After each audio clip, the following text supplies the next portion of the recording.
అమ్మా భవానీ లోకాల నేలే ఓంకార రూపమమ్మా, తల్లి నీ మహిమల్ని చూపవమ్మా.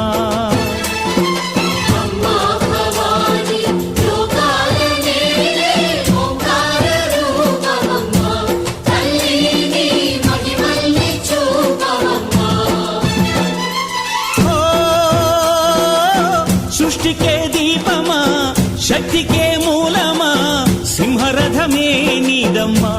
అమ్మ దుర్గమ్మ భక్తులను దీవించుమా.